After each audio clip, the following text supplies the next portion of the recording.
It's great to be here, and we're going to discuss Hungry Bee.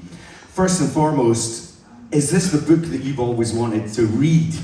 Yes, definitely. I mean, I think I was really, just I suppose at the right age for, the sort of Scottish independent movement happening with labels like Fast Product and Postcard Records. So, I was really excited about it all, and I'd always felt it was a story that had been told in a fairly fractured way, so I felt there was a good way to kind of tie it all together. So let's talk about how you actually did structure it, and because it's credited to you and to Grant McPhee and also to Neil Cooper. Grant is a filmmaker, so I believe, well, you can tell me, some of the interviews come from one of his films. Yeah, I was interviewed by Grant for his film about Fast Product principally and Postcard. His film's called Big Gold Dream. It's a really, really great film. And I didn't know Grant at that point. And I just felt when I saw the film and he involved me in the process, I guess, and it felt to me that I love some of those oral history books, like the New York ones, like From the Velvets to the Voidoids, and John Savage. Please Kill Me as well. Yeah, and there's a great John Savage one, about the Pistols, and so I felt, there was a real story in there that could be told. Because the other thing, when Grant did all the interviews, he had a massive collection of interview archive material, and obviously, as you know, when you're making a film, you can only really use small snippets of information. So I read through all the transcripts, and there was definitely a lot of information in there, and I felt, so that's where I got the impetus to start the book. So, credited Grant, obviously, because it was without his film there would have been a book. Were these interviews transcribed, you say? Did you have them all written down, or did you have to go through them? Because I know that process of doing an interview and then having to write out all the bits you need. It was totally analogue and old school. I was on my holidays in Italy and I was like playing the thing, writing it down, playing it back. Took absolutely ages. And then, of course, you've got to edit it all into something that makes a degree of coherent sense. So, and Neil Cooper is involved, and he's a journalist. What role did he play in it? When I'd written a chapter or two, Stephen Pastel, who's has a great record shop in Glasgow called Monorail, and he's in a band called the Pastels. Stephen had mentioned to me that White Rabbit as a publisher would be worth approaching, and to me that would be like, as an artist signing to Factory Records, or the best label in the world, because they're an incredible publisher for music books. They've done loads of great stuff. So I sent a chapter down, and I really didn't expect to hear anything back at all. And then Lee Brackstone, who's his publishing company, he got back to me and offered me a publishing deal. So it was like, very nice, It's getting real. It's real. So at that point, I realised I wanted to try and expand what we're trying to do.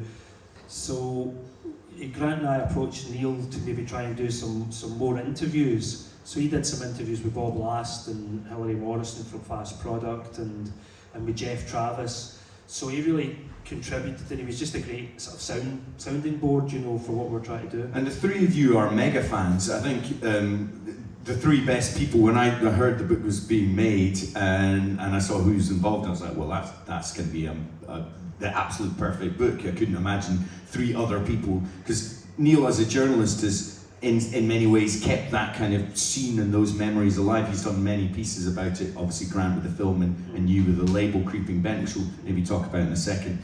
But what was it, why did Scotland come to life at that period of time musically? I mean, what came before it, and why was there that explosion at that time? It's quite funny because, I suppose, there were bands in the 60s, like the Poets, people like that. Yeah. And then the 70s with the sensational Alex Harvey band, Nazareth, all these bands. But they pretty much all had to move to London. It was still very much a centralised music industry. And they were great artists in their own right. When punk happened, it kind of felt a wee bit like there was a void in Scotland. There were, some bands that get signed, like the Jolt were from Wishaw, not too far from here. But there wasn't really a great band, like the Buzzcocks are a great band from Manchester, and obviously punk really originated, I suppose, in London, you know, after Malcolm McLaren stole all the ideas from New York. And what it felt to me was the post-punk period became really interesting, and I think with Fast Product in particular, because they were first, it just felt that they harnessed all of that energy, but very much had an art approach to it, and it felt new. So again, just being the right age for it, and being young and pretentious, and living in the Glesser, I was like, well, this is absolutely incredible. This is our own punk rock in some respects, and I just really loved all the records. You know, I just really got into it. I mean, I think it was. I mean, I think. You know, I'm sure a lot of people that have been at Frets before may have heard me mention that the first Orange Juice single was recorded in Strathaven, and so therefore the first Postcard record was recorded in Strathaven. And I think Edwin Collins doesn't actually get the appreciation he deserves, or indeed all the members of Orange Juice. They've largely been written out of the story a wee bit. James Kirk is massively important figure, and Stephen Daly and David McClymont are as well. So I think they're as important as anyone in the Postcard story. I think with Bob Last and Hilary Morrison, the Fast Product, it was pretty amazing because, you know, the Mekons ended up having singles of the week in the NME, and that was a big deal back then. You really could sell a lot of records, so they ended up signing to a major, and then the Human League being boiled, and you know, the Gang of Four obviously with you know, Damaged Goods EP, and that was all from, as you know, a tiny wee flat next to the art school in Edinburgh. My brother it's part of like kind of social housing in Edinburgh, that flat, and my brother and some of his friends still live there. He lived in that flat it was only when I saw the Big Gold Dream film and I saw footage of it, I was like, that's my brother's flat. It's the weirdest thing. I know every nook and cranny of it. I've slept on the couch many times and so. But and Bob Last was, I suppose, the kind of, in a way, the Malcolm McLaren of Fast and of Scotland for a while. Well, I mean, Bob Last was a really smart guy, and I think that's the thing that was interesting about, you know, Fast Product, and I guess there was the regionalisation of the sort of post-punk labels. So there was Zoo in Liverpool, and that was like Bill Drummond. And, you know, Bill Drummond, these guys aren't trying to make Two Bob to be in the rock and roll industry. You know, they're trying to make an art statement to an extent, and Tony Wilson and Factory. So it kind of, you know, Bob Last, I think, he was first out of the traps, which, you know, is pretty amazing when you think of, you know, the labels that came after that, and Fast was definitely the template for a lot of the labels.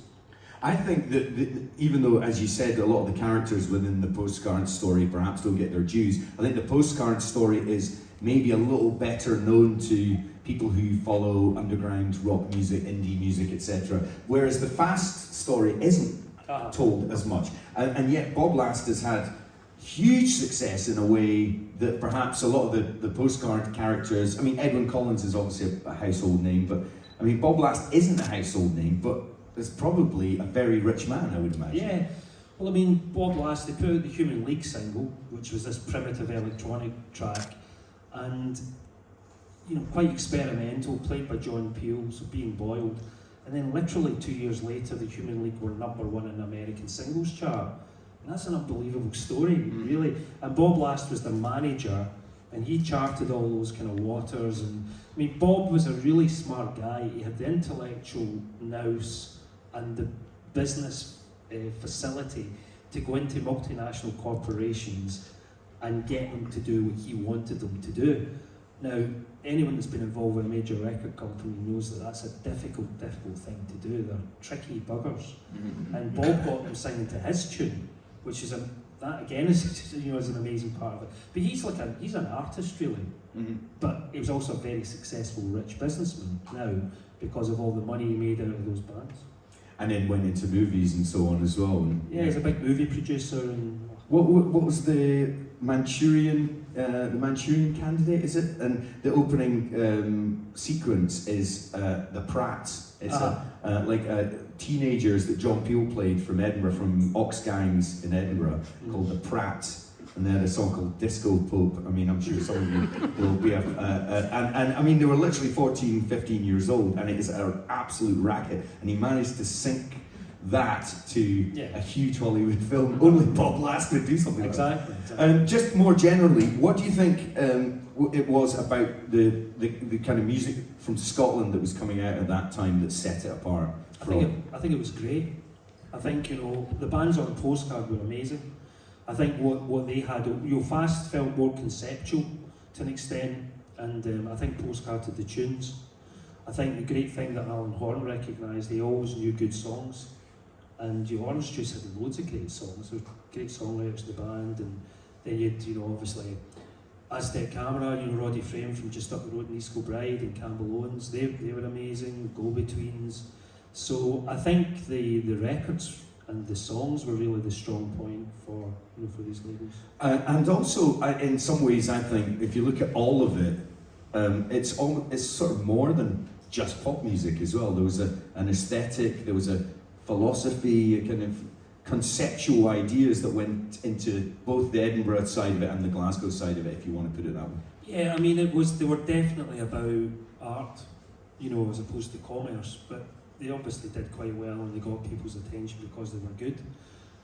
But yeah, I think, I mean, you know, if you think of Bob Last, Tony Wilson and Bill Drummond in particular, they're not record company guys, they're artists. Mm-hmm. So that's a big change.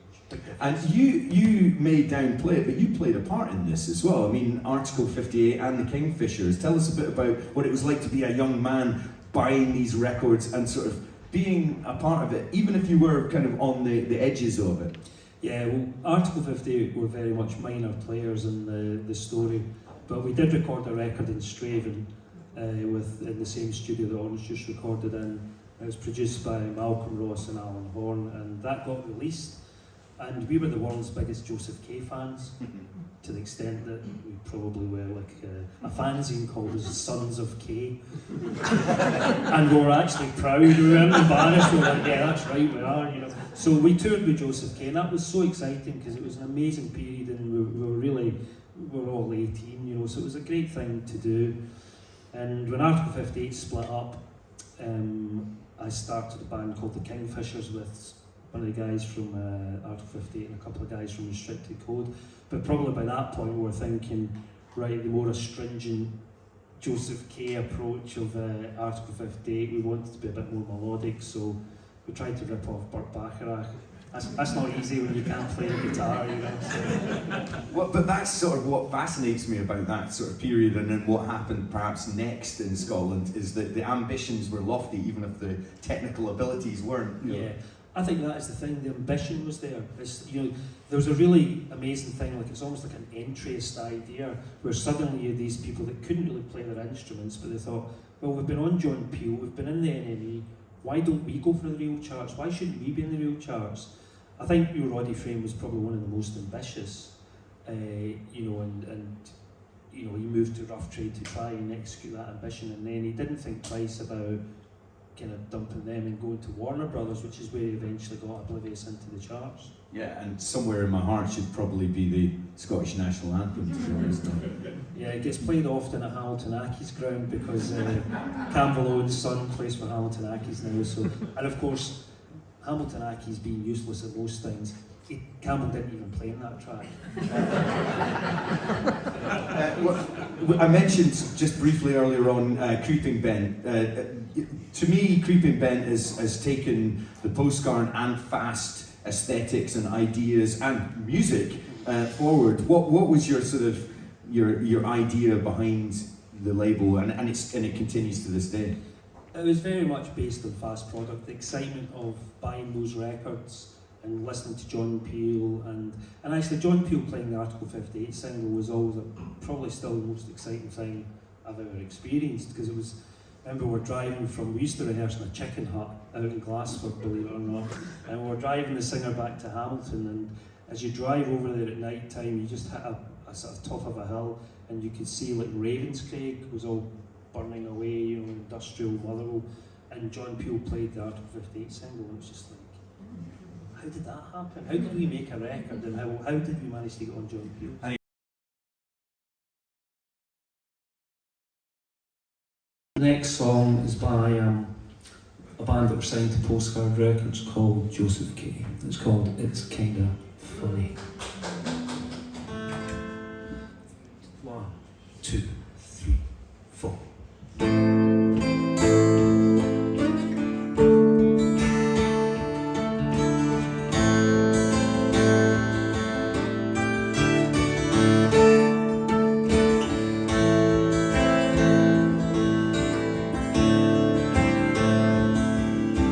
You may be dumb, but the passage of time can change anything, like the feelings we find.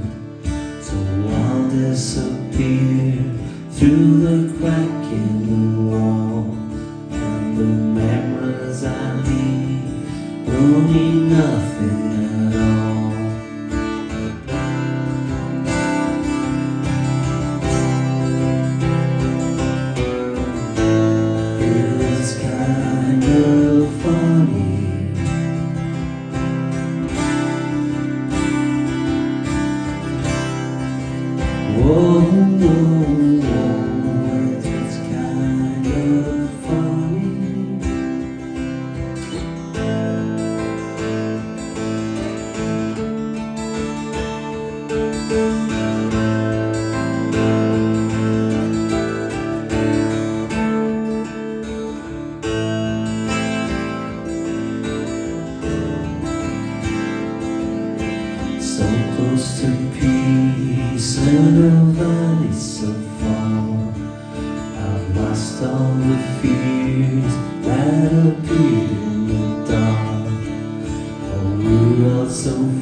Called The Perfect Reminder, about the Trashcan Sinatra's album I've Seen Everything. And we also have John Douglas from the Trashcan Sinatra's.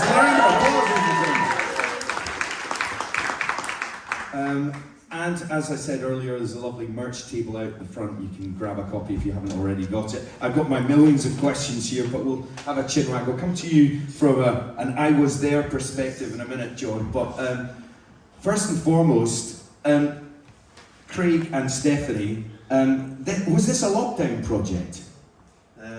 Yeah, it wasn't meant to be, but it was. It turned out to be, yes. Yeah, sorry, have we got that microphone working there? Just give that a shot. Hello? Yes, okay, cool.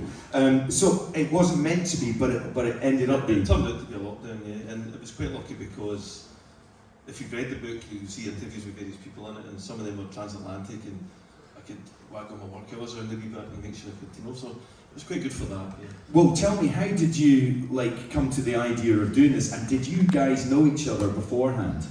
We knew one another's names. Stephanie was my sister, and as it turns out, we've been in the same room millions of times for gigs, as have lots of people in here.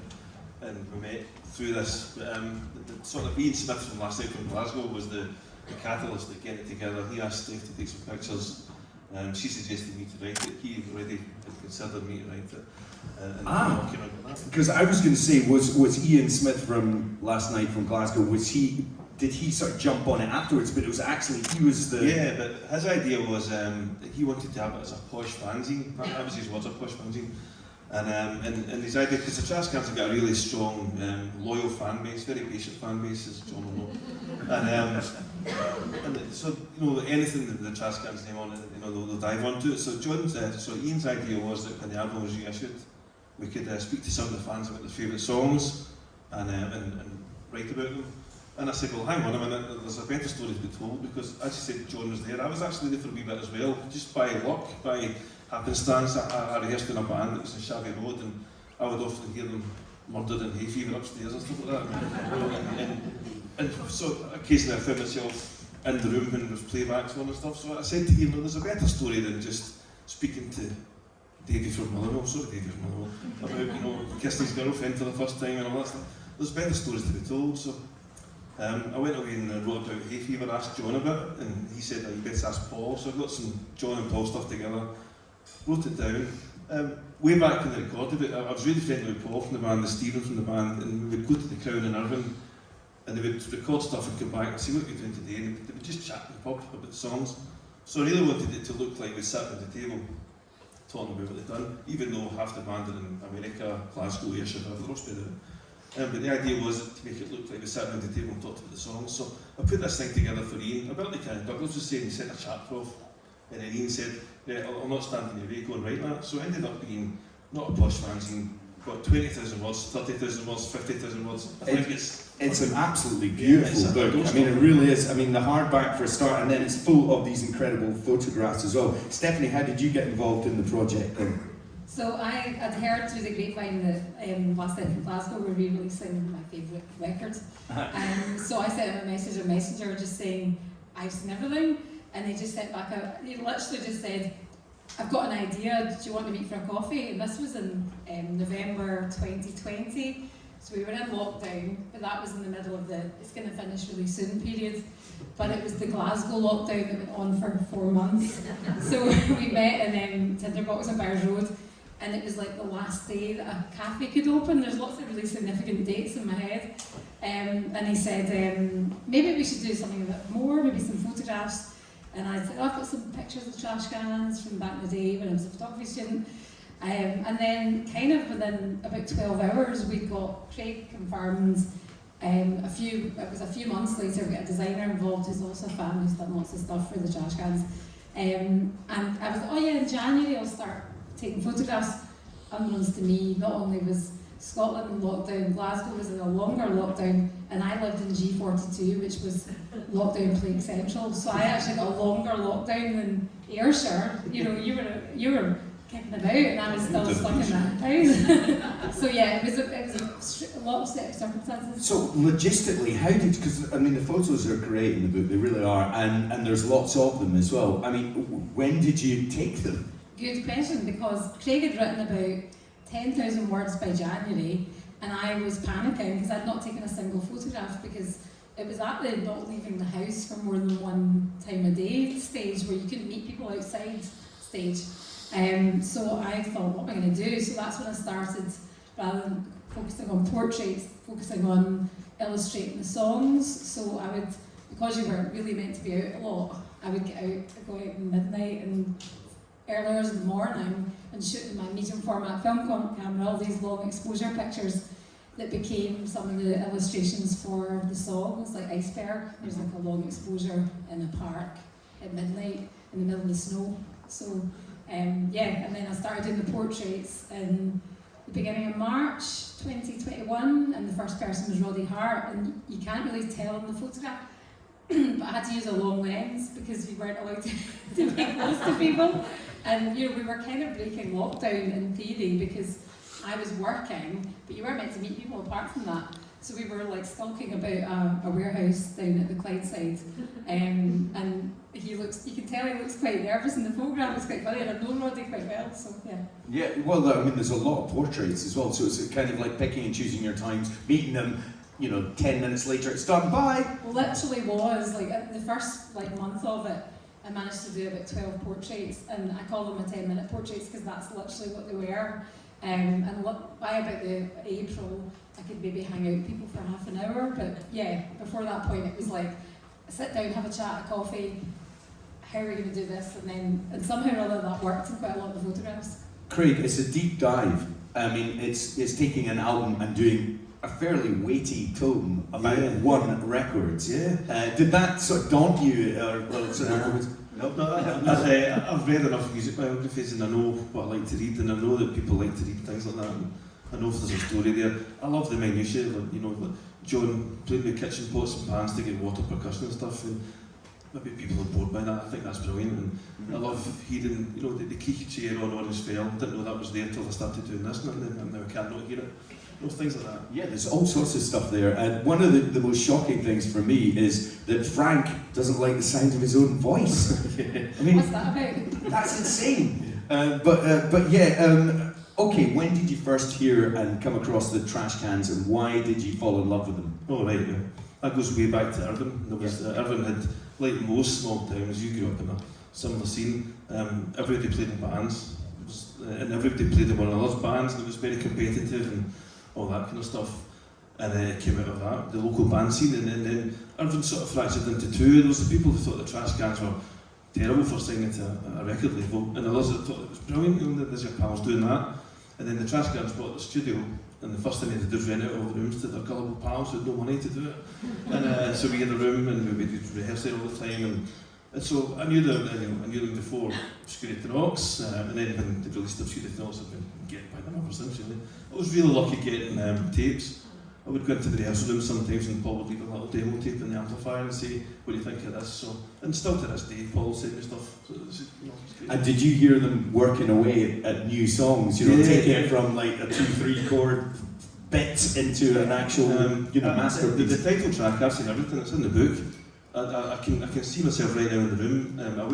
I worked in Kilmarnock, and rather than go home to go back to Kilmarnock, I walked up to the studio and I had a sausage roll and a can of iron brew, and I was sitting on top of my amplifier, and I could hear this guitar riff going on all the way through, and then I get to the end, and it start again, and I thought, and I really liked it, but then it was getting dead annoying.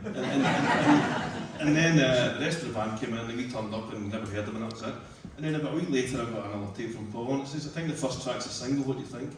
And it was this track, and it trumpets on it and all sorts of things. So I think it was Paul playing upstairs. I think it was the electric guitar, I think it was maybe Paul, but it's a really vivid memory of that. Yeah. And Stephanie, how about yourself? When did you first come across the band? And what attracted you to them? Why is this your favourite album, and why is this your favourite band?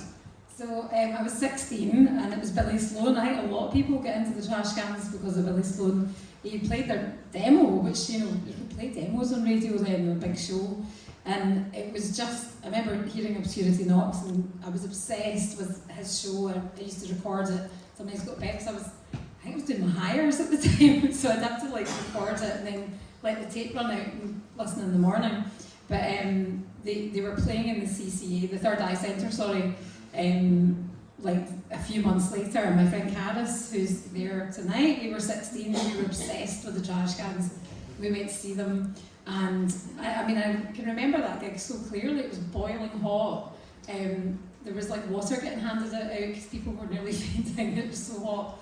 And Caris took some photographs. I didn't have my camera. I was a photographer then. I didn't have my camera.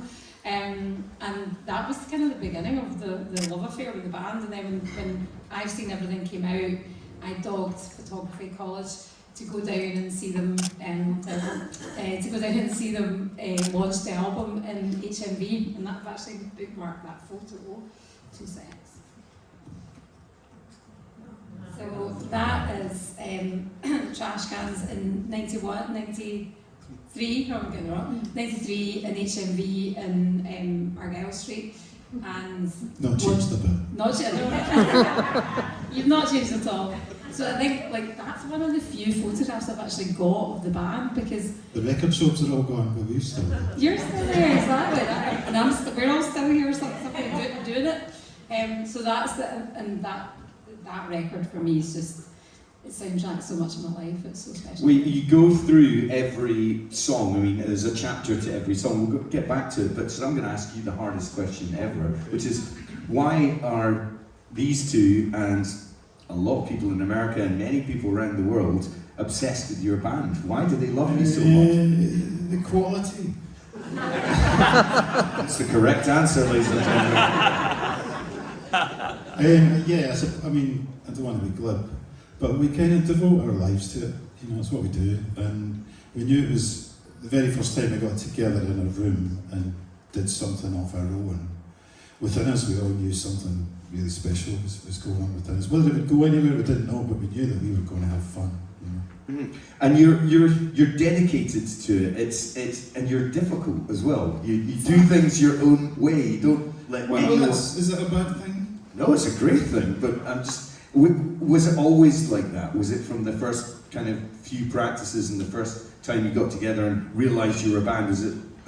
We're not going to do what other people tell us to do. Well, I think as individuals, we felt that even before we met. You know, we're all kind of musicians, and that's back then. Being a musician in a small town was a hard fought thing. You know, when you get slacked off, you'd be a weirdo. You would get it could be a bit dangerous walking down the street with a guitar and a polythene bag. You know, so it's the gang mentality from day one. Just the kind of fuck everybody thing. You know. I'm going to do this, and when we got together, it was in the kind of aftermath of the punk era as well, which is, for me, was all about doing your own thing and expressing your own character, and you're just as good as anybody else. So yeah, we've always had that, definitely. What struck me about reading the book was how collaborative you are as a band. I just assumed it would be one of your songs, one of Frank's songs, you know, or whatever, it would come in fully formed, but that you would all chip into each other's songs, and it feels like pretty much every song has a bit of all of you in there. Yeah, I mean, some of the songs, someone might come in with, say, 90% or 70%, or even 100%. But if someone raises an eyebrow at a certain thing, you'd know, let's question that wee bit here, you know. Yeah, but collaborative, definitely. When we first began, none of us knew we could do this. We were just bashing together in a room, making a noise, and we kind of discovered that you move your finger there on the guitar shape, you take it out of that chord and it becomes a little melodic thing, and what if you use that to sing? And we all had slightly different attitudes to that process, and when we started we did it all the time, 24 hours a day, 7 days a week. We had a room we could go to, even before we had a studio, we had a record deal, we had this room we could go to, and it was, our lives just lit up, you know, we just do this thing that was obsessive. And how important was Shabby Road? For anyone that doesn't know, that is the name of their studio, best named studio ever. Shabby Road. I mean, it's almost like a character in its own right. It's got its own personality throughout this book. But having your own place at that point, I think, must be hugely important. Oh, absolutely. We hadn't done many gigs as a band. We did local gigs and sometimes get paid not to play. James and I had a band like that once. Yeah. Yeah, a lot of fun those days. But we couldn't really play, so that was our learning place. You know, we'd go there and it became just what we did all the time. And we ended up living there, actually. That was nice and good. But to have access to multi-tracking and effects, and it was in the days before digital, so you'd have this big machine with a 2-inch tape. And some of the guys were obsessed with the Beatles thing, so you try all the old studio stuff of, turning the tape backwards and see what happens. And so, in fact, sometimes there was one particular song with all the chords for it and didn't have much of a melody idea. So we turned the tape over, so it played backwards, and somebody would go into the studio and sing stuff. And at the start it was pretty crappy, and then we'd go, let's pick some real songs that have got melodies that go all over the place. And I think I sang Summer Holiday, the Cliff thing. And then when you turn that back over, suddenly there's this melody without words because it's all backwards, but some of the little melodies that would work, and you go and grab that, and then it would lead to something else. And yeah, it was fascinating having that place. And when you actually made this record, I've Seen Everything, the producer, who we should also pay respect to, because he passed away only a few weeks ago, Ray Shulman, who produced the record. So let's have a round of applause for him, because he's quite a character. But tell us how you sort of connected with Ray, because again, from the book, it feels like you got on like a house on fire. Oh yes, we did our first record, and we toured a lot for the first time, so we began to get confident as players. But the songs, sometimes they were like jigsaw puzzles. You'd have a bunch of stuff that was all in the same groove, but you couldn't figure out what should go where. And the record company said, let's bring you down to London, we'll meet some producers, and they brought 2 or 3 people in that we didn't really warm to. I can't remember who they were. Steve Lillyway. No, we warmed to him, he was alright. We tried stuff with Steve Lillyway, he was kind of cool, but then he just fucked up, I don't know why. He kind of disappeared. He'd some habits which didn't conjoin with our habits. And but Ray came in the door, and Ray used to be in a band called Gentle Giant in the 70s. Before that, he was in a band called Simon Dupree and the Big Sound, with the hit with Kites. So we fell in love with him straight away because he was a musician and he toured, and he wasn't a producer as such. Even though the reason we asked for him to come in was because he produced Birthday, the Sugar Cube's first single. And he'd done a few other things that we liked. He did the Sundays record, and he did an Ian McCulloch's solo record that we all really liked. And he just came in and he was just a musician who just wanted to have fun. And he said he'd love to come to your studio and just hang out. And he came in and we played him what we had, and instantly he was in the room with us, getting into the mechanics of the songs, and anything needed sorted out, we'd sort it out. It was great with me. There's 1 or 2 songs on that I sing, and I was very nervous at the time. He was really good at just calming those nerves and getting what the song needed kind of out of me. So yeah, beautiful. And was he into the experimentation? I would imagine. Oh yeah. Percussion hitting, buckets of water and yeah, this, that, and he was all up for this. Oh, I suggested in the kitchen with these pots and pans, and I was boiling an egg or some fucking, and I lifted the pot and I hit a spoon, and the water kind of went like that, and it went doing, and I said, hey, listen to this. So he had the microphones around, and there's a song that really suited, a song called Worked a Miracle. It's got a really sort of chimey guitar, there's no drums, it all sort of hangs in the air for the first while. So this was a percussive thing, but it was just freaky, and it worked. And he was definitely into all that stuff. If there was a mistake on the record, like a creaky chair, he would give us a thumbs up. That's the kind of. What was it like reading this book about that album? Have you gone through the whole thing? I. Because you were there. I mean, it's like it must be the weirdest thing. I mean, obviously there are quotes from yourself, but there's obviously the other guys from the band and many other people involved in the band talking about it. It must be like an out-of-body experience or something. Oh, absolutely. Yeah, it was kind of like you don't dwell on it. Well, I don't dwell on the past too much. I find it exhausting to dwell on the past too much. So it was great to sort of just focus on this one period and remember figures like Ray and how crucial they were to us, and just where we were at the time. It's a very positive time. I mean, it's a hugely dense, multi-layered, ambitious record. Are there any particular tracks that stand out as great memories when you were recording them, or things that you go back to and just go, we nailed that one? There's a song called One at a Time on it, where there's it's maybe the kind of biggest, noisiest big song. noisy thing. And when I got that riff and we were playing it, and a couple of the guys were going, is this going to work? And then I sat down with Davey and we got into this. Davey had some lyrics that were kind of like brutal, about a kind of bullyish, horrible guy. And the towns we grew up in, there was plenty of them. So to paint that picture was brilliant. And we started doing the vocals, and Frank sang it all the way through, and it wasn't quite working. So we got Davey for them to do a line each and sing it live. And it was kind of like a boxing match. You could see them sort of sparring up with each other, and I think probably the first takes of what's on the record. Yeah, that's all brilliant. I mean, that's fascinating hearing that as well. But when you constructed the book as the album is, track by track by track, there are many names. I won't go through all of them, but some of the people that are involved and give their kind of responses to either tracks or the album in general or the band in general. Cathal Smythe, Chaz Smash from Madness, who was the A&R man. Yeah, that was brilliant. You know, Baggy Trousers is the first record I bought. So when you speak to the guy that says, "Hey you," microphones are great, aren't they? Suddenly sound like Chaz Smash. And he was brilliant. And he lived in Ibiza, so I didn't get to meet him, but it was the height of Zoom calls and all that kind of stuff.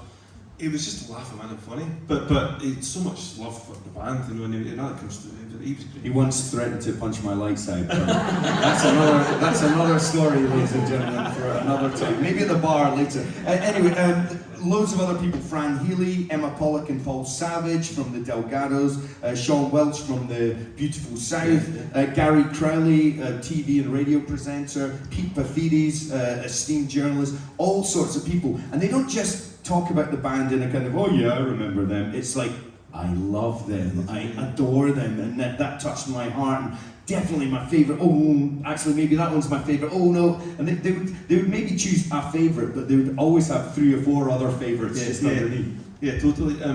One he didn't mention was Gideon Cole, and Gideon still to this day will play the one on the radio. He's a huge fan, and he did the thing in Iraq last year. One of the folk that's not on the list, who's not a name I knew, is a guy called Evan Katz. I've told that story before, but so I was given the mailing list. You know, the Trashcans were one of the first bands to embrace the internet, and they had the guy in America called Joe who collated everything and had all these names and addresses, and the very first email addresses people had. And Joe sent me the list and said, here's the people, you know, go and find them. So then the band gave me names and stuff, so they cross-referenced, and one of them was Evan Katz, so I knew nothing about. But I got an email from this guy, and he said, I'm free tonight at 6 o'clock, how does that suit you? And I could tell, even reading these sort of email, that he was a bullish sort of brash American guy. So 6 o'clock in our house on a Monday night's terrible because there was football training, we're just in from work, you know, all that stuff. Anyway, I got it sorted, and while I was setting up my laptop or my computer for Zoom, I went and googled his name and Wikipedia, and I saw 24, TV series 24, and Avatar was something to do with the film Avatar. And then I could hear this voice going, hey, where the fuck are you? And it was a black screen. I don't know how to work this stuff. And then he appears, he's this guy, and he's got a whole row of like Hollywood awards and this bookcase behind him. Oh, Jesus. And underneath it, you can see spine on a whole selection of vinyl, right, his record collection and stuff. Well, that's quite interesting. And then it just goes straight into it, you know, and then outpouring, I fucking love the Scottish music, BMX bandits, can't get enough of them, Teenage Fan Club, he's pulling at the Pastels, pulling all this stuff. Where did this guy come from, you know? And then he starts talking about the trash cans, and it was the straightest call ever, you know, half an hour, and then bye, not enough he goes, and that was it, you know? And then I transcribed it all, and the Douglas was talking about transcribing earlier, you know, you tried to make sense of that into some sort of 500 word part of the book, and this is good fun, you know. Yeah, did anyone say no? I just I can imagine it's the call or the email goes out. Really, did it? Yeah, you don't have to name and shame unless you want to. Yeah. Only because John said you really want to try and get Janet Street Porter because she was on the I'm a Celebrity, Get Out Here Jungle type thing.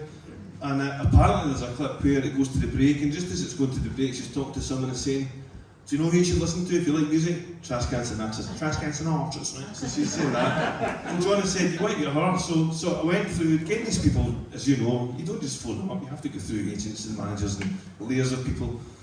And it came to a dead end. I thought, I've lost that one. But I was trying to balance the book up a bit with male, female contributors because it was an overrun by sort of greyish, middle-aged guys. So I wanted, you know, a female perspective. And as the book was coming to the deadline, I thought, I'll try and get some people again. And I finally got through to her PR person. And she said, oh, I'll pass that to Janet. And then a couple of days later, I got an email and it says, Janet wishes you every success with the book, but she doesn't know who the band are.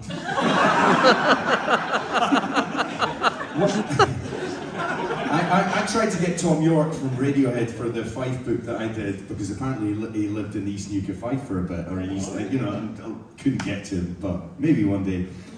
James and I can talk about stuff like that later. But so she said no. Like everyone, as I say, that speaks to you and that has relayed a kind of story or whatever, loved the band. That, I mean, it must have been an easy sell in a way. Yeah, it was easy. It was the hardest thing was cutting words out, and I wanted to have a balance of. I wanted people to tell me their favourite songs. And there were some songs were more popular than others, like Hay Fever. I could have gone forever on Hay Fever. Yeah, that's what I was going to ask you. Were certain songs more popular? Definitely. So you say to some people, could you tell me about something other than Hay Fever? Or, you know, but they were quite happy to do it because it's an album that everybody likes all the songs on. And George picked Iceberg because no one was going to pick Iceberg. So George likes to be contrarian, and he went for that, and he gave it a really good sort of piece of work on Iceberg. So. And what's the reaction been to, you know, Trash Can Sinatra's fans? Because you do get these big names, some of which are named and mentioned just on stage just now, but you do get the fans' perspective and associates and colleagues and other people in other bands nearby who are kind of, you know, grew up with them and so on. Has it been a warm reaction from the... Oh yeah, it seems to be. People seem to really like it, and then they just said that, you know, maybe they're just being kind, but no, I get the impression it's a really well-liked book. And There's a quote in it from Frank, I think, towards the end, who says, it's a very Irvin album in a lot of ways. Yeah. What do you think he means by that? Probably, like John was saying, grand ambitions, and anyone can do this, and who's to say we can't do it? And he went and put string arrangements on a record, and had fast ones and slow ones, and different, you know, the record ebbs and flows, it's got a nice pace to it. It's not like a band in Castle Park Community Centre. I like to that. There's a lot of the lyrical content is small town characters, small town life.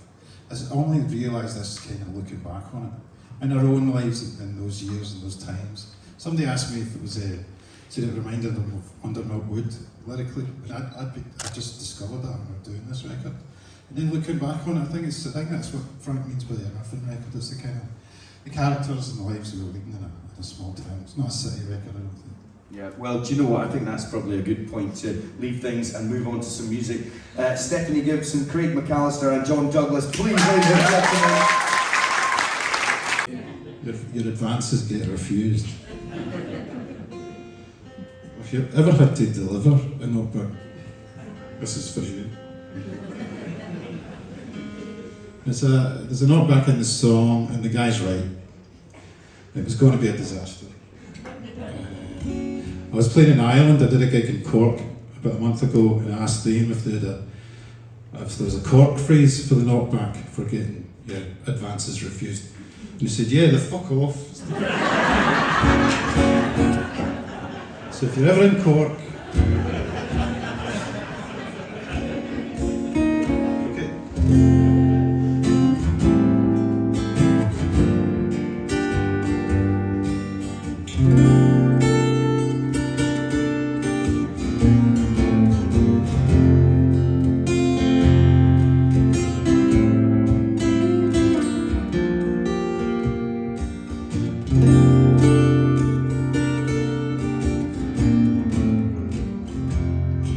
don't take me home, you silly little girl.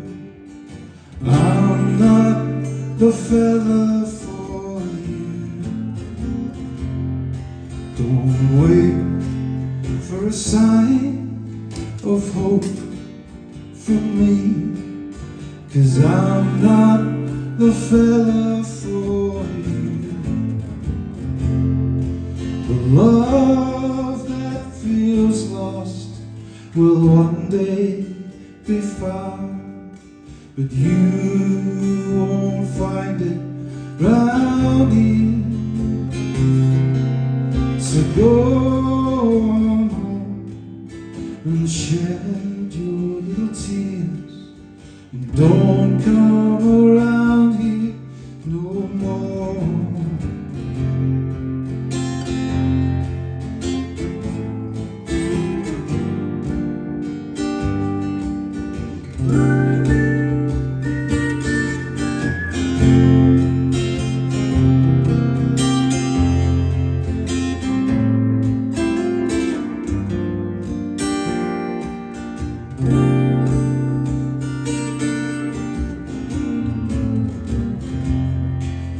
The forces that rage inside your little heart may pull you, they may break you in two.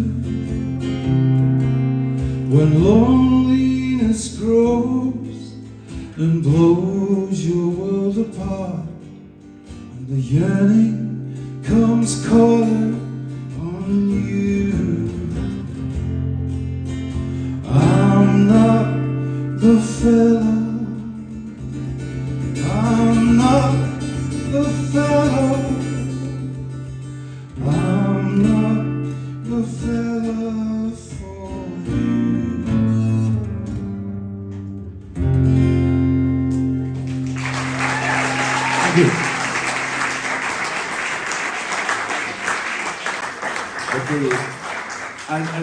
may have already noticed, we've known each other for a long time, and he may refer to me as Mike, because that is my real name, Michael. And Vic is a school nickname that became a stage name, yada yada yada, and he always calls me Mike, so I'm just getting in there early with that, because otherwise he'll be like, he doesn't even know who the interviewer is. The man's off his head. James, good to see you. Galloway Goat, good to see you. Oh, Galloway's gone in with Galloway Go early on. James, you're going to play some songs. I'm sure you'll tell us a bit about each song as you're playing. But we're also here to talk about books, as is the nature of this event. Now, you're 2 novels and a book of tour diaries deep. The first book, the tour diaries. It's lovely to be here. Tour diaries of a Scottish gent. Published in 2011, and I think you'd done 6 albums by that point. Were they actually diary entries, or were they reminiscences, or did you have to go back to find diaries to write the whole thing? I've got a creak in my back from when we were down in Yorkshire visiting my father-in-law, and one of my children had been playing with the settings in the car seats. You know the car seats, the electric settings? And he'd been playing with that. And, I love him. But I hear him. But it's a creak in my back now. And I've had to see the lady who does the massage and stuff. And I'm on the painkillers and all that sort of stuff. And I was in my studio lying on the floor doing yoga. And I've just realised now that my clothes are covered in ash and soot and cat hair and everything. So forgive me for my appearance. And you also missed the check shirt memo. I did miss the check shirt memo. So what did you ask? Well, that started well. The first book was... The first book, the tour diaries, were they actually tour diaries, or did you sort of reminisce, did you sort of look back at things and write afresh? There was a mixture of both, Mike, because in the early days, before the internet, you'd have to go on stage, not on stage, you'd have to tour with a moleskin book. You know the moleskin books? Which I guess aren't as popular now. And I'd have all my details, like the trains and where I'm staying and what to do if there's Well, a like a mistake. file of facts? No, like a moleskin book, All right. a moleskin book. File of facts. And so what I did was I could look back on that and it reminded me of all the things. And then on top of that, there's a wee bit where I write lyrics, for example, the track. Like a file of facts? Like a file of facts. Like a file of facts, mind file of facts. So they were a mixture between the both, but mainly they were me looking back and sort of reading diary entries and stuff, like today this happened and stuff, you know. Well, I think the first proper solo tour you did was supporting John Martin. Tell us a bit about that. Ah, dear. It's a funny thing, John Martin. You know, quite often when you're with musicians, people drop names. You know, they drop names and they say, oh, and by the way, and it happens quite a lot. Especially with Mike, because he knows everyone. He's met everyone, you know. And so I try not to talk. There's one guy who I know, I've met 4 times in my career, and every single time I've met him, he's told me how he was best friends with, is it Tim Buckley, the younger one? Who's it? Jeff Buckley. Jeff. And he always said, oh yeah, I was friends with Jeff Buckley, you know. And he still mentions it every time. And I work in the Indian music scene a tiny wee bit. I have 2 projects that work with Indian music, and the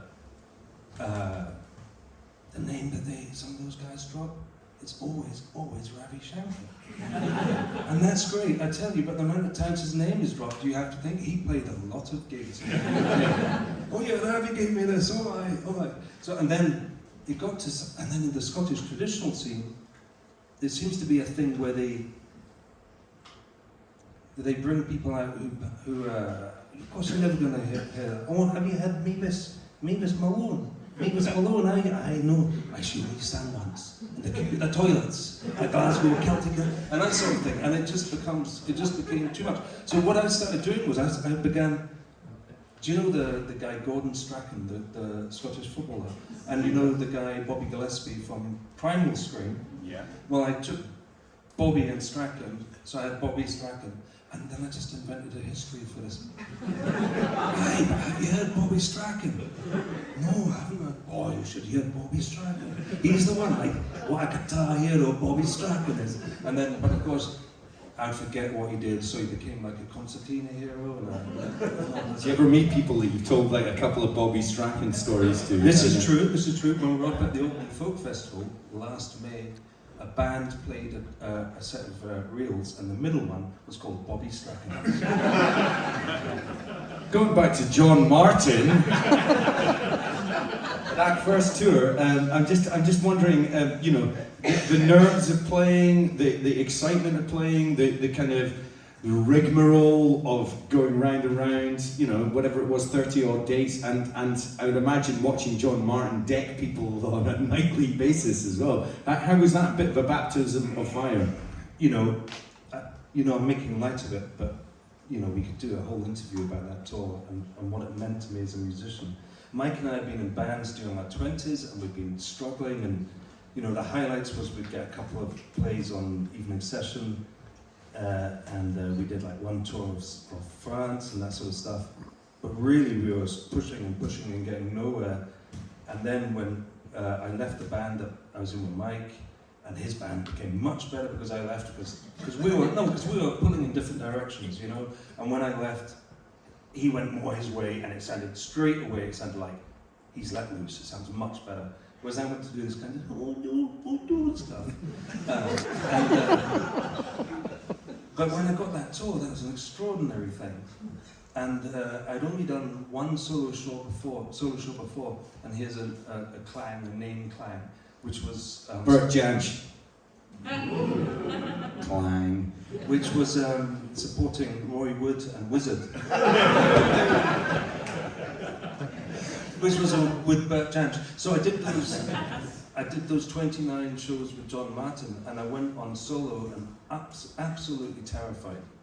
I think the first show, well, it doesn't matter where the first show was, I was terrified all the way through. And yeah, I saw him.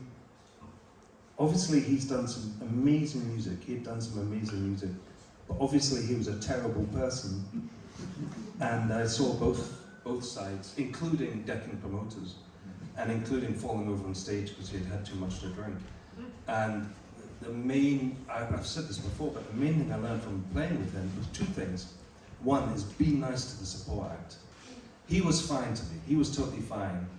But some of the people with him were unforgivably nasty. So that was the first thing I learned. And the second thing is try not to drink too much. Because it's easy, you know, backstage there, I've got this red wine here.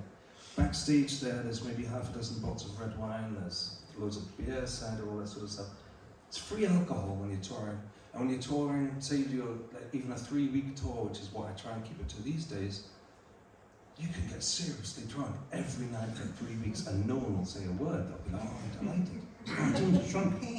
So that's one thing I learned, which is try and stay calm and sober. Having said that, in your tour diaries book, there's plenty of whiskey drinking. Well, that may be part of the lesson. Well, in the old days, before we had children, I would drink more, and whiskey was on the rider. And then you'd get the supermarket whiskey, and you'd get so much that the car was doing worse miles per gallon. So you'd have to put in, please only buy me these whiskies. And you'd feel like an idiot, but then people would buy you those whiskies. So now at home I have just under 50 bottles of whiskey in my attic, and they're all nice, good whiskies. You know, some of them £200-300 bottles now. You know, so I just had to stop. But one of the reasons I stopped was getting drunk every night does not work with kids at all. So I know I've got a drink now, but my drinking's cut down completely. That's not what you asked, is it?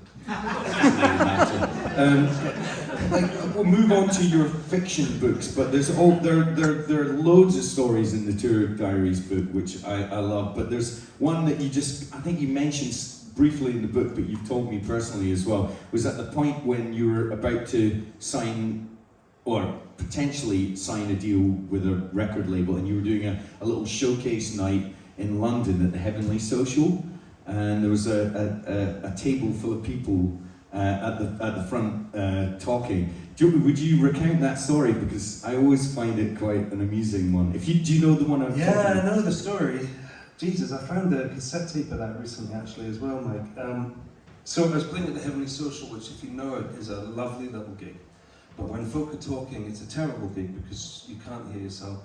And it was just me on the guitar, and there was this table of people right there, right in front of me, and they're just talking all the way through it.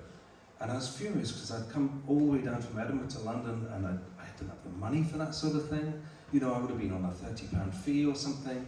I was staying at my sister had a job as a nurse down there and I was staying in nursing quarters, you know, just cutting every corner. And then there's my 25 minutes on stage or whatever, and these guys are just So I said to them, look, if you guys aren't going to listen, why don't you just fuck off to McDonald's? and they got up and they fucked off. I don't know where they went, but they left. But then afterwards, the guy who'd invited me down said, James, they were the A&R guys who'd come down. So literally the table of people that could have changed his life and signed it, and he told them to fuck off to McDonald's. Not just to fuck off to McDonald's as well. It's maybe the greatest insult, but I love that story. But it didn't stop you because sorry, apologies to anyone that doesn't like swearing, by the way. I think there's been quite a lot already tonight. But it didn't stop you because Domino Records have like sort of, you know, signed you up and nurtured your career and so on. And that Tour Diaries book was actually like published by Domino Press as well. Have they done many other books since then, or is that pretty much their one book? That's all they did. That's all they did. So I put out a 7-inch. John Peel played my demo, and then a song called "Moving Up Country, Roaring the Gospel," and a label called Bad Jazz phoned up his producer and said, "Who was that?" And he said, "James J. Wright Presents," and but that got played again by John Peel a few times, and then this cocaine-fueled London record company got in touch and said they wanted to sign me. They said, I was better than the Beach Boys. I should have known something was wrong then. Better than the Beach Boys, mate. I saw you in the Heavenly Social. You told us to fuck off McDonald's. It was amazing. But that became a few good months, a few fun months, doing stuff with. They were having parties of people, like all the sort of London, all the trendy scene. You can imagine you know, I'm not going to do the name dropping thing, but you can imagine all the people who'd be attracted by cocaine. They were all there, and that was a lovely time until I got and they offered to sign me to the record deal. So I was like, hey, record deal, man. Me at the same time, Mike and I had sort of fallen back into friendships after the Slight kind of thing. You know, we were doing our best to rekindle our friendship after years of arguing in bands, you know. So he invited me out to see a band called Future Pilot, AKA. And we were there. So you were from the Soup Dragons. Yeah. We were there, and you said... The Pastels were DJ. And you said, at the end of the show, you said, oh, that's the guy, Lawrence Bale from Domino. Well, sort of. We were just about to go for a drink, and we were talking to the Pastels, and there's this big lanky guy next to us, and anyone want to come for a drink? And the Pastels were like, no, we're going back to Glasgow. And the lanky guy went, yeah, I'll come along. And neither of us knew it was Lawrence Bell from Domino, the guy that runs Domino Records. So we went out on the piss, and we did go out on the piss as well. Yeah. We ended up watching that band Aberfeldy. Do you know Aberfeldy? A great band. Riley was playing like cover versions in a backpackers hostel, and Lawrence got up on the table and started singing Neil Young songs and Beatles songs at the top of his voice, and he was like, Edinburgh's the greatest city on the earth, and you know, it was a messy night. But you and Lawrence bonded about, particularly about all sorts of things, but about kind of folk music, really. Two things. It was a traditional folk music and American hardcore. So we were discussing, you know, Dag Nasty, Bad Brains, Bad Religion, Shirley Collins, and Anne Briggs, and he was into the folk rock stuff, which I've always hated, so we didn't really go there. But yeah, no, we got on really well, and you know, at the end of the night when you meet someone and I'll give me your address. So everyone I know sounds like that. So I gave him my Cross address. between Fozzie Bear and Basil Brush. You know? And, so I gave him my address, never expected to hear from the guy again, and then he sent me a box of CDs. Now, I was on the dole, or was I working at James Thin? Whichever one it was, I didn't have much money, and a box of CDs came up, and I was over the moon, and I'd never heard of any of them, but some of them were amazing, like Fortet, Paparam, what else was on there? Anyway, that sort of stuff. Well, I mean, Domino, I'm sure you all know, they signed James Yorkston, but they signed Ken Creosote, Lone Pigeon, also Steve Mason, so lots of Fife pals and people that James and I grew up with. But then they also had to sign Franz Ferdinand, that was a good one, and then Arctic Monkeys, that was quite a good one as well, and now this international, rightly so, an internationally hugely successful label. And Lawrence, obviously you're still signed to the label, he must have become a really great friend, I mean, from that night onwards, bizarrely. Yeah, I mean, it's been a complete change in my life. And what happened is they sent me that box of CDs, and I sent them a CD back with all the Fence guys. So there's like 4 songs by Kenny, 4 songs by Gordon, 4 songs by Jenny, 4 songs by Unpock, all that sort of stuff. And then at the end, 5 songs by me. But I put them at the end though, you understand? So I didn't expect to get that far. But he phoned up and said, "Is that you at the end? Is that you done the song, The Lang Tune?" I said, "Yeah, that's me." He said, "Oh, have you got anyone interested in you?" I said, "Yeah, there's already this record label, I feel I should." The cocaine guys. The cocaine dudes, but then when the contract with the cocaine guys came through, my lawyer wouldn't allow me to sign it. He said, "If you want to sign it, you're going to have to get a different lawyer because I am not allowing you to sign that." So after 10 years of struggling with you to get to be a record dude, suddenly I just had my hopes whipped away from me, and I'm like, I'm almost in tears on the phone, and he says, "James, is there anyone else that has ever expressed an interest in your music?" And I said, "Well, there was this label called Domino." And he went, "Are you fucking idiot? They are the label for you. Are they still interested? Get in touch with Domino. They're an amazing label, James." So I wrote an email to Lawrence, no. And he came up to see me that Thursday. We played a gig in the Queen Street Oyster Bar, and then the contracts were on the table on the following Monday. So it was amazing, extraordinary. And just to be the weaver and bring all these stories together, I would say Domino are maybe kind of the natural kind of successors in a way to perhaps Fast and Postcard and stuff I was talking to Douglas about earlier on. They definitely took that ethos and moved forward as an independent label, and if not all the arty stuff that Fast did, certainly they've actually re-released all the Orange Juice stuff, so I mean, you know. Anyway, let's move on in terms of, you know, signing with Domino and kind of putting records out as James Yorkston and the Athletes, and then as a solo artist, and various different incarnations you've had since then, many records since then. But you did your Tour Diaries book, and it was successful, as far as I can tell. It sold pretty well. Yes. What did Faber said they were going to publish it, and then they didn't.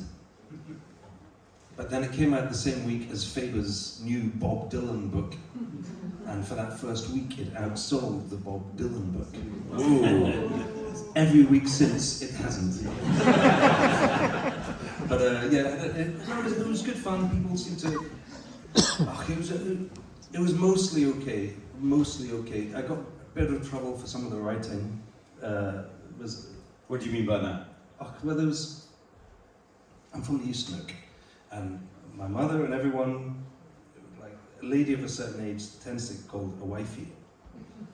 And the wifey over there, and it didn't mean, it's just meant as a thing, you know, it's like the manny, the gadget, the wifey, you know. And I did get a bit of trouble from London-based people, the same London people who insist on calling me Jimmy. You know, basically. But no, I thought it was okay. It was good, I suppose. You know.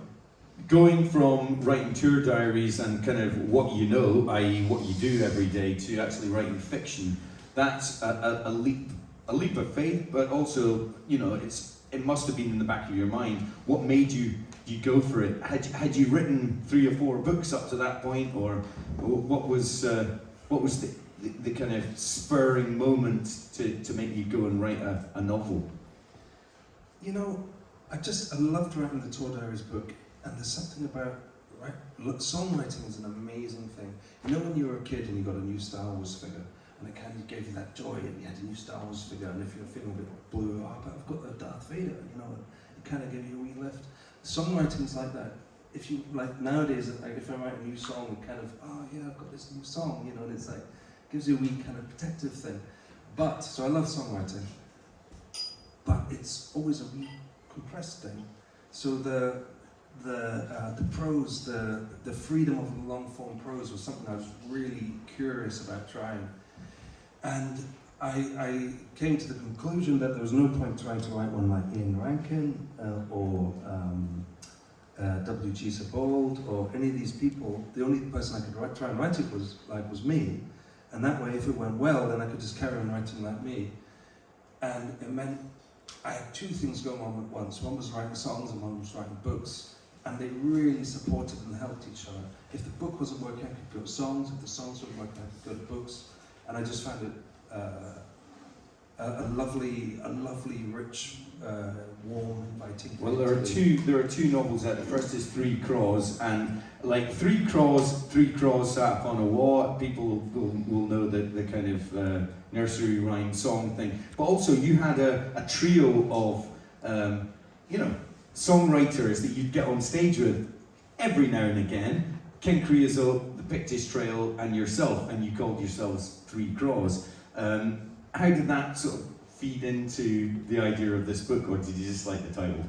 No, I mean, obviously I was aware of what I was doing with Kenny and Johnny, and there was, I think they'd split up at that point, I'm not quite sure, but there was a kind of, I was aware of that, but mainly 3 Causes. When we used to we spent a lot of our childhood in West Cork in Ireland, and my father used to say his name was Walter Dexter O'Driscoll, and he was a singer. And one of the songs he would sing was 3 Craws. So it was a song that I knew all through my life. But it also made sense from Craws they're seen as kind of dirty beasts, even though they're not. And the 3 characters are pretty lost in that book. You know? Well, yeah, there's, just quickly, there's Johnny, Stevie, and Mikey. Yeah. Can you remember it? You wrote it. Just a quick synopsis of the book without giving it away, because obviously people are going to rush and buy it, but haven't already. Tell us, what was it based on people that you knew? Well, I'd hate to talk about myself. So, Lauren Laverne said, it was atmospheric, absorbing, and darkly funny. Every bit as skillful as his songwriting. What did someone else say on the back of the book, James? That's right, you didn't give me a quote, did you? I don't think I was asked for one. I certainly wasn't given the book before it came out. Yeah, no, you would probably have complained. I don't know. So this is what it says in the back. Johnny's return from London to stay with best friend Stevie is the final admission that his slight dreams of being an artist are finally over. On the night bus home, he meets Mikey, a low-level dealer from the same area. Not based on a Mikey that you might know, I hope. No. No, but there is a character. No, sorry. No, there's not. Though I was aware of it. I really hope I'm not based on Mike, or Mikey's not based on me. But anyway, it's 3 characters. Johnny is a failing or failed artist coming back to the East Newcastle 5. He was a very hard character to get into. Well, exactly, and that will bring me on to the next book as well. The second character, Stevie, has inherited some money and has a cottage and is going through grief and so on. And Mikey is the wild card in amongst it, and it's the relationship between the 3 of them. And then there's this big climactic ending as well. Moving on to your second book, which is based in Cork, West Cork. Yeah. You obviously East Nuke is somewhere that you grew up with, you grew up in, and you know. West Cork, you have a connection to Ireland as well, which you mentioned with your dad. Yeah. In the 1960s, my father went down to West Cork with three of his friends. And my father was a rugby player. He played for London Scots and Scottish universities. And they hired a car, but being youngsters, they hired a car with no roof. You know, the roof was a fold down, but because they were big guys, they couldn't drive when it was raining because they couldn't put the roof down. And they were in a bar called the Old Court, which is no longer there, between Skib and Baltimore. And my father got involved in a poker game, and he bet a car against a house, and he won the house. Now you may think, oh, that sounds like a good deal.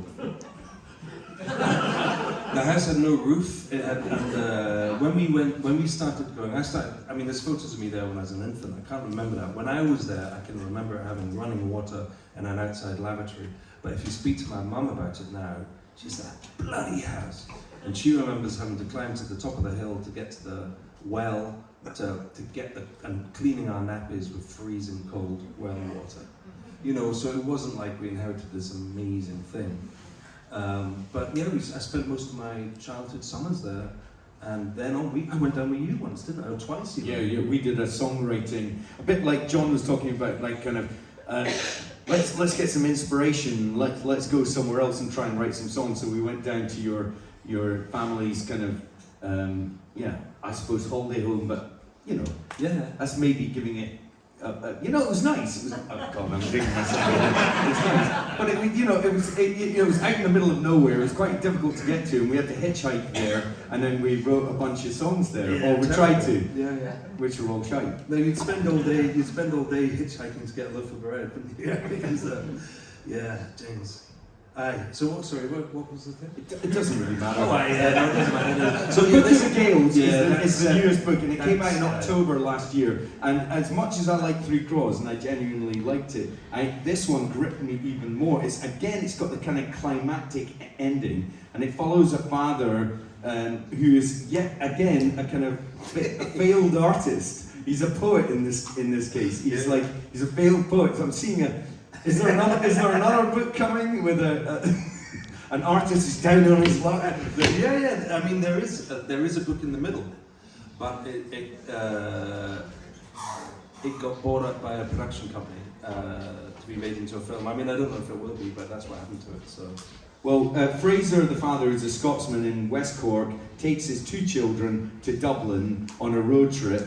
And it's the ensuing madness that happens around it, and it's a genuinely white-knuckle ride. It's a great book. I loved it. And the last however many pages, the big climax, it was one of those kind of, it's 3 a.m. and you're still like, you've got to get to the end of the next bit, so genuinely loved it. So you know the baddie in that the worst character? Based on me.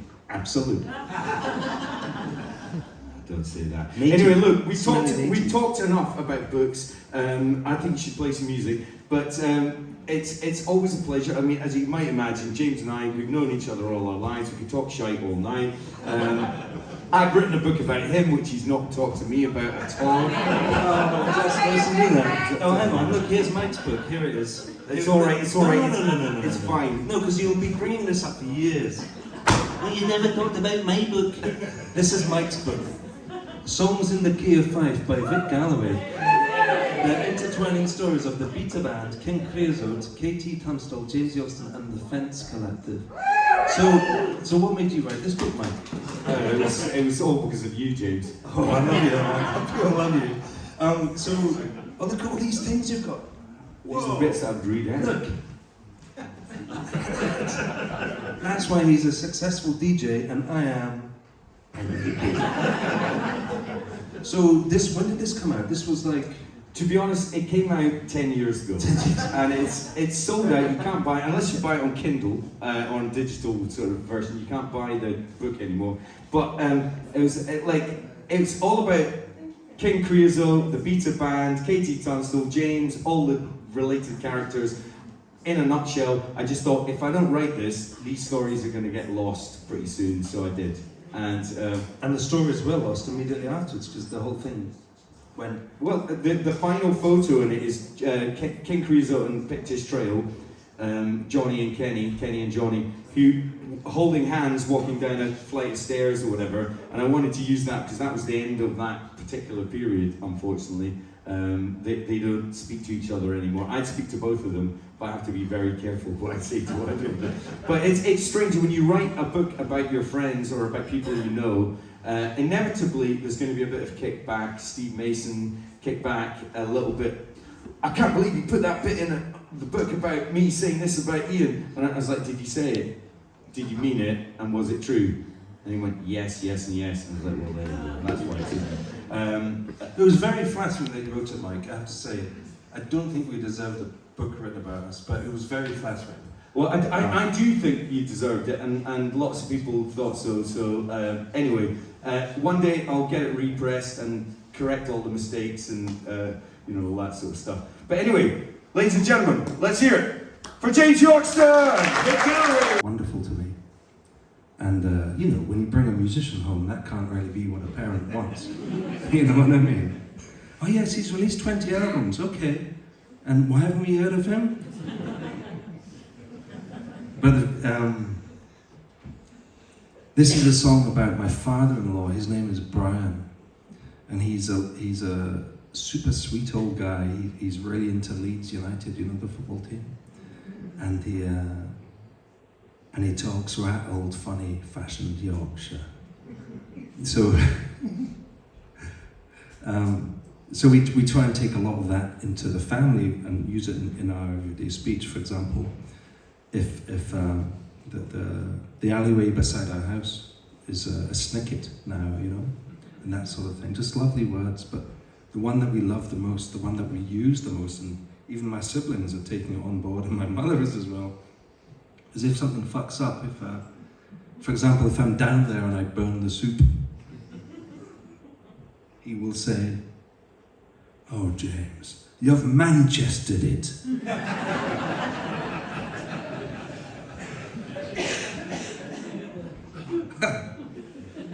Oh. But this is the song I wrote about when I went for a walk with him. And the family, and I was hanging back with him because he's a wee bit slower, because he's in his 90s, and he fell over. And, when somebody that age falls over, there's a chance, they may break something, so it was a terrible, scary, short event. I'm pleased to say that he was fine, but, so this is a song I wrote about that event, and it's called Keeping Up with the Grandchildren, Yeah.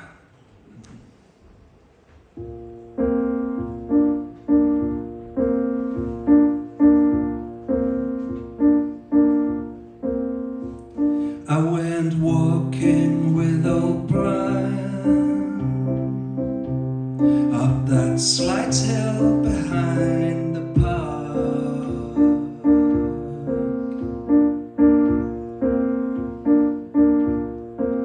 We were keeping up with the grandchildren, yeah,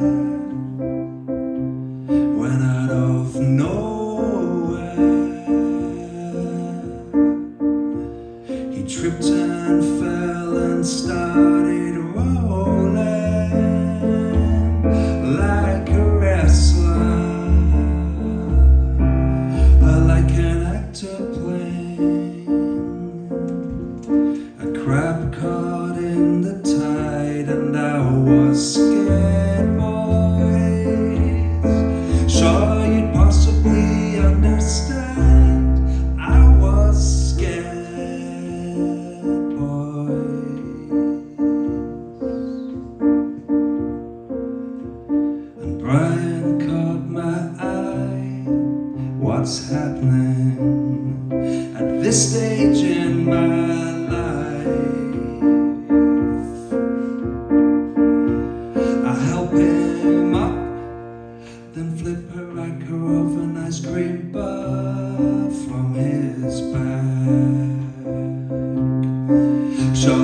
ruffled ulster, he does not deserve that.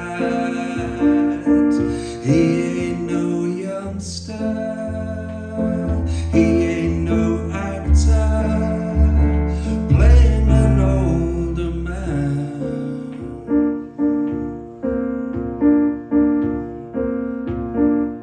And here we stand, boys, shoulder to shoulder, but well